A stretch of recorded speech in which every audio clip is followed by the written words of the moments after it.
Em época de pandemia é assim que a gente é visto por aí, né?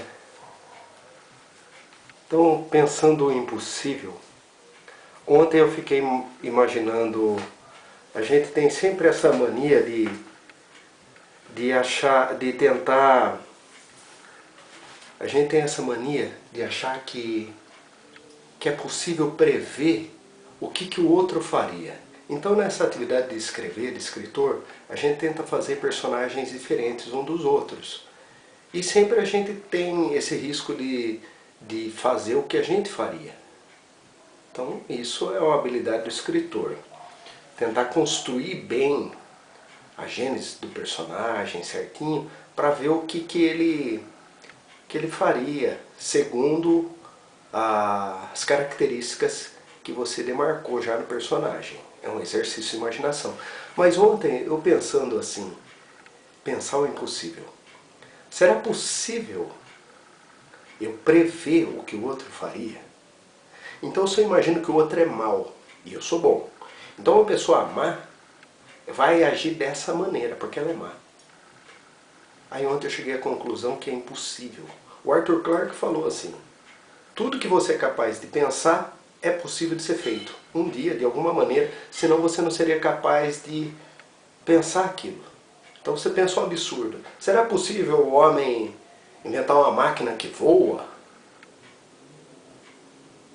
E de repente foi inventado. Será possível a mente humana se comunicar, transmitir a imagem, se comunicar com... Então, agora, será possível eu imaginar o que uma pessoa vai fazer, como que ela agiria? Imaginar como que ela é e fazer uma previsão das atitudes dela? É impossível. É o pensamento do impossível. Ontem eu cheguei a essa conclusão. Porque é assim, se eu imagino que uma pessoa é boa, que é má, já é um problema. Mas vou imaginar que o outro que eu não gosto, que ele age diferente de mim. É óbvio, ele age completamente diferente de mim, ele pensa diferente de mim. Mas ele pensa. E eu chego à conclusão que ele é louco e que ele é mau. Ele é mau. Ele está doente mentalmente, então ele toma aquelas atitudes. Certo. Então eu colocando essas características do personagem, eu consigo me projetar e falar, uma pessoa má diante de uma situação, o que ela faria? Faria isso. Ontem eu cheguei à conclusão que é impossível. Não é porque eu estou pensando isso que o Arthur Clarke fala que é possível, senão eu não pensaria. Primeiro, eu não estou pensando isso, porque eu deveria... É impossível eu viver a experiência do outro. É impossível eu viver o pensamento do outro para poder ver o que o outro faria. Isso é impossível sair de mim. Então o que acontece? O fanatismo religioso, o fanatismo, por exemplo, eu chamo de ressaca moral. Então a ideia é do equilíbrio. O equilíbrio.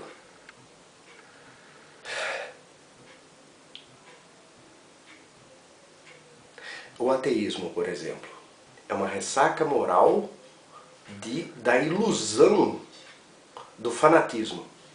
Então a pessoa ela se entendeu errado aqueles conceitos, ela delegou muito poder ao outro diante dela. Então fulano é um mito, fulano é o exemplo, eu gostaria de ser como fulano. Já é um entendimento errado. Eu gosto tanto que eu vou ser aplicado e me torno um fanático naquela ideologia. Aí eu vivo um verdadeiro porre. O fanatismo é um porre.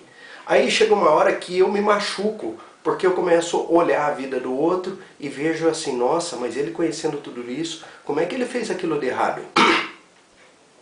Eu estava cego, eu não via, eu estava bêbado. E daí, eu estava fanático.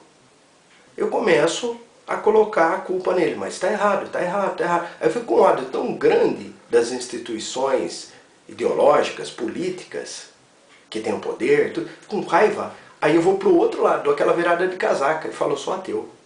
Não, porque o cara fez isso, esses pastores, só ateu porque a Bíblia não merece esse status de idolatria, a palavra de Deus.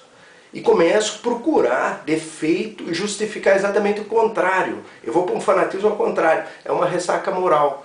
Por quê? Porque aquilo me intoxicou, no dia seguinte eu falo, nunca mais eu vou beber. Aí eu começo o quê? A alertar os outros, não bebam, não bebam. Meu exemplo, eu me ferrei. Entendeu? É uma ressaca moral, é um trauma. Então, nada mais é do que um fanatismo que eu me permiti entender errado as coisas, deleguei à Bíblia um valor sobrenatural, deleguei a figuras humanas, pessoas humanas que eu não entendo como elas são, porque eu não tenho experiência de ser elas, imaginei que elas fossem boas e quebrei a cara. Então, o carnal, por exemplo, que vive falando que ele é ateu, na verdade ele está aprisionado a essa situação numa ressaca moral, ele está intoxicado ainda. Porque ele tem uma vaidade tão grande, ele é fanático por ser intelectual. Ele admira tanto, é tão vaidoso como intelectual, que o fanatismo dele é ser intelectual. E ele sofre por ser inteligente demais. Adoece por ser... Onde já se viu? Fulano é tão inteligente que é louco, que ficou louco. Não faz sentido, na realidade ele é um fanatismo pela posição de ser, o quanto é especial, o quanto ele é vaidoso.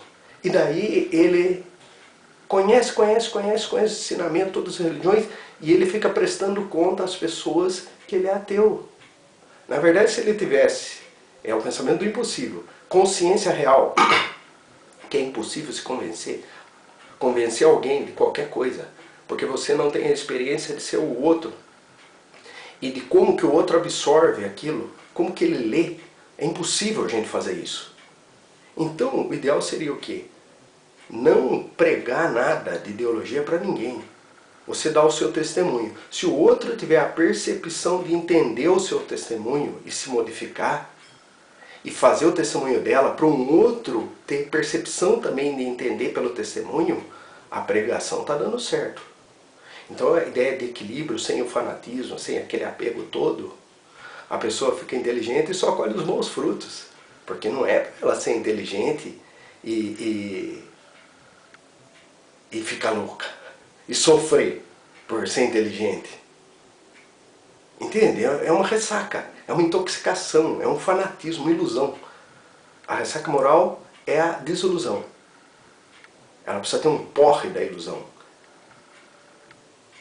Então é pensar o impossível. É impossível passar alguma coisa para o outro, porque você não está no lugar do outro para receber aquilo.